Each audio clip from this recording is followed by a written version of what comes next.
फक्त आपल्या समोर उभा आहे पुढच्या 5 वर्षासाठी.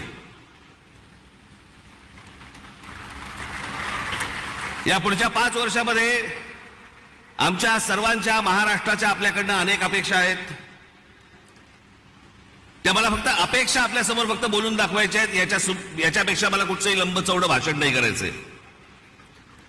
त्यातली पहिली अपेक्षा आहे की गेले अनेक वर्ष खितपत पडलेला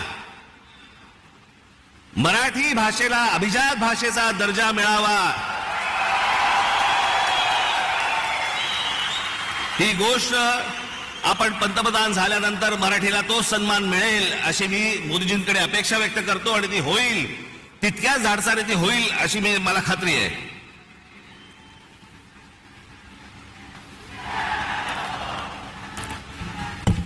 दुसरा विषय, कारण बाकीचे कसं आहे, बाकीच्या सगळ्या गोष्टी महाराष्ट्रामध्ये करण्यासाठी म्हणून आमचे देवेंद्रजी आहेत, एकनाथराव आहेत, अजितदादा आहेत, बाकीचे करतील.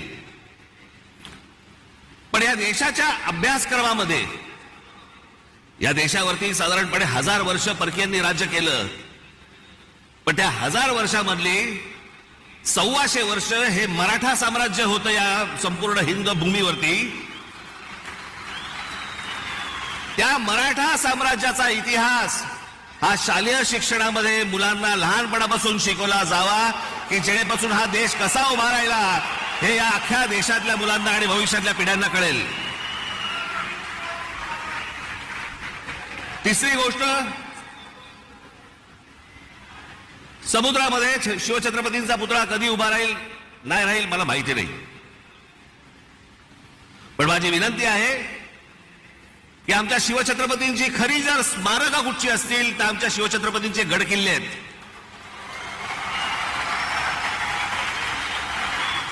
आणि या गडकिल्ल्यांना पूर्वीचं ऐतिहासिक वैभव प्राप्त करून देण्यासाठी म्हणून आंतरराष्ट्रीय दर्जाची एक समिती नेमावी. भविष्यातल्या येणाऱ्या पिढ्यांना, या देशातल्या पिढ्यांना कळेल की आमचा राजा कोण होता आणि त्याने काय इतिहास गाजवला हे त्या आमच्या गडकिल्ल्यांवरनं कळेल. याच्यासाठी म्हणून आपल्याकडनं गोष्ट व्हावी अशी माझी अपेक्षा आहे.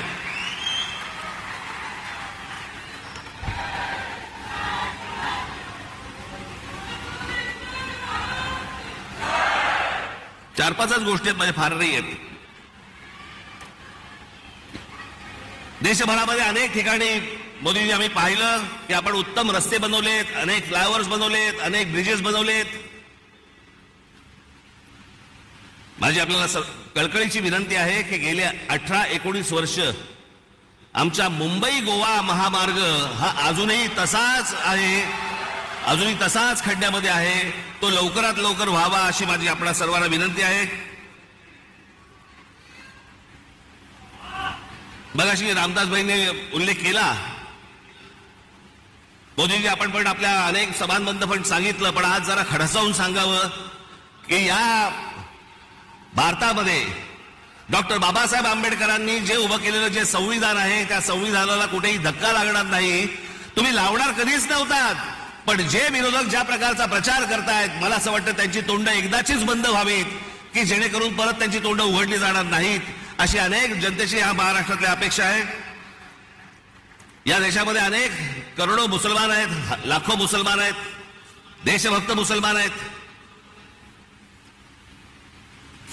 जे या देशावरती प्रेम करतात, जे या देशावरती खरंच त्यांची निष्ठा आहे. खरं तर सांगायची गरज नाही, पण काही मुठभर आहेत जे आज उद्धव ठाकरे आणि काँग्रेसला जे पाठिंबा देणारे आहेत ना, त्यांचा उद्देश हा फक्त गेल्या 10 वर्षात त्यांना डोकं वरती नाही काढता आलंय.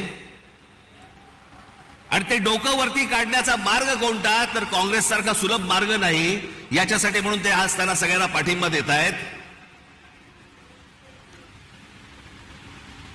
पण लाखोच्या संख्येने, करोडोच्या संख्येने आज मुसलमान आपल्या बरोबर आहेत. त्याला एक शाश्वती पाहिजे, त्याला मनात आदर आहे, तो काम धंदेवाला आहे, त्याला काम करायचं या देशामध्ये, तो या देशाचा नागरिक आहे, पिढ्यानपिढ्या राहणार आहे.